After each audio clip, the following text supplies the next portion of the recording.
rumored Jaron Ennis may have found the perfect opponent. In this video, I break down the rumored scheduled bout for Jaron Ennis, upcoming Tank Davis, Ryan Garcia undercard. This is your boy JG. This is the Punch Report.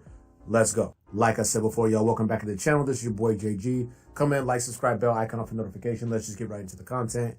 So Jaron Boots Ennis is looking to make an immediate return. It is rumored that he'll be competing in April against potentially Roman Villa. So for those of you who do not know who Roman Villa is, he just participated in the January 7th Gervonta Tank Davis, Hector Luis Garcia undercard, where he defeated closely, narrowly, Speedy Rashidi Ellis. But in that particular bout, Roman Villa was able to really capture the minds and hearts and captivate those who tuned in to watch, because he put on a hell of a show. And let's just be honest, Speedy Rashidi Ellis was outboxing Roman Villa rounds 1 through 5, 5.5. It was really one-way traffic. Beautiful jab by Rashidi Ellis. Great movement. Always had to answer for any kind of offense that Roman Villa was able to mount. But things changed 6 through 12.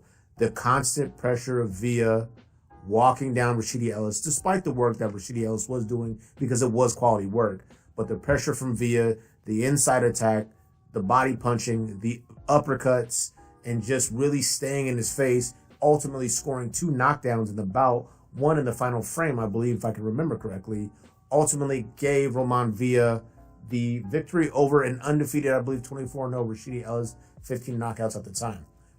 Here's what's interesting about Roman Villa. He only had 1 loss going into that bout. He had 25 bouts, 24 victories by way of knockout. He's a guy that's a puncher. He has stamina, and he's durable. I stated at the time, and I maintain this, I gave the fight to Roman Villa because it was easy for me to see what the judges would be evaluating closely. Rashidi Ellis fought very, very well. He had a great account of himself, but pressing himself against the ropes, constantly moving backwards despite quality work, wasn't going to favorable in the eyes of the judges. You factor in the 2 knockdowns, that fight's going to go one way or the other. Close to Villa or close to Ellis, and it went to Villa. Shout out to Rashidi Ellis. Why is this a perfect opponent for one Jaron Boots Ennis? We know that he also fought on that January 7th card against Karen Chukazian or whoever it is. Shout out to the Ukraine. He's a UK fighter. He came out there, moved really, really well, was awkward. He did a really great job in spots, setting his feet, landing clean shots on Jaron Ennis. But ultimately, at the end of the day, circling, legitimately running about the squared circle is not a recipe for success. Jaron Ennis had some things he could potentially clean up from a breakdown perspective, cutting off the ring more effectively and planning his shots. However, he was very busy for when he could be busy, landed some clean, effective shots, really dictated the pace. And much like Roman Villa against Speedy Rashidi Ellis, Jaron Ennis is just walking down or chasing down his opposition, the Karen dude, and really made it easy for the officials to score. Even if you say, well, I feel like Karen had some moments, he spent the entire fight running and trying to avoid Jaron Ennis. Tough to consume visually. It's not the best fight, and really caused a lot of individuals to question Jaron Ennis. And is he ready for the biggest stage? Is he ready for Errol Spence? Is he ready for a Terrence Bud Crawford?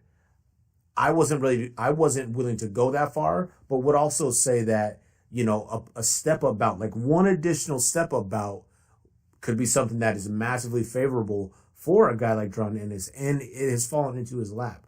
Roman Villa, shout out to my peeps Brenda, shout out to DH. When that fight concluded with Speedy Rashidi Ellis, the consensus was clear, even on Twitter. I'm a fan of this guy, Roman Villa, come forward fighter, all action fighter, tough, durable, never say die attitude, figures out a way to get it done against a boxer and Rashidi Ellis, who was better at boxing, just not better at implementing a game plan. Now, Jaron Ennis, Roman Villa, perfect fight. Roman Villa, 1 loss to a guy I don't remember, all knockouts. He takes on undefeated fighter in Jaron Ennis, his 2nd undefeated fighter in a row. Obviously, I just mentioned Rashidi Ellis. And what does this fight mean to him? He really gets to cement himself on the PBC in the welterweight division, 147 pounds, as a guy no one was checking for, that now everyone will know. The issue he's going to run into is this. Rashidi Ellis does not have the pop of a Jaron Ennis. That's not a knock. That's a reality situation. The style of Roman Villa says, I'm coming forward. I use little lead hand work, and I could be there to be hit and touched if I face the right guy. Jaron Ennis, this is your opportunity to go out against a guy with one loss, coming off a notable victory, a career-changing victory, Roman Villa over Rashidi Ellis, to go out here and dominate a guy you should dominate, because he is tough. He has a tremendous knockout ratio, but he is tailor-made for a fighter the style of Jaron Ennis. I will do a detailed breakdown on this video, but I wanted to state the opportunity in the shorter video, this video, that Jaron Ennis has in front of him, having the opportunity to face a guy, one loss. We just saw him Saturday, January 7th against Rashidi Ellis in Roman Villa, who has a fan-friendly style, and you won't have to question, or excuse me, individuals will no longer question who's Jaron Ennis, like who has he fought? This is a resume building fight against a guy who sure doesn't have a title, but everyone's tied up. Stanionis is tied up, Virgil Ortiz is tied up. We're looking for Errol Spence to announce any second now. Not sure what Crawford has going on, but we know he's not going to fight a Jaron Ennis, so we can just check that box. You fight a guy like Mike Villa again, Roman Villa. You fight a guy like Roman Villa, and you can defeat a Roman Villa in an emphatic manner. It only sets you up to no longer be denied by the naysayers, by the top guys in the division when they come available. That's what that victory does. You had the Karen fight. You were looking sensational up until this point.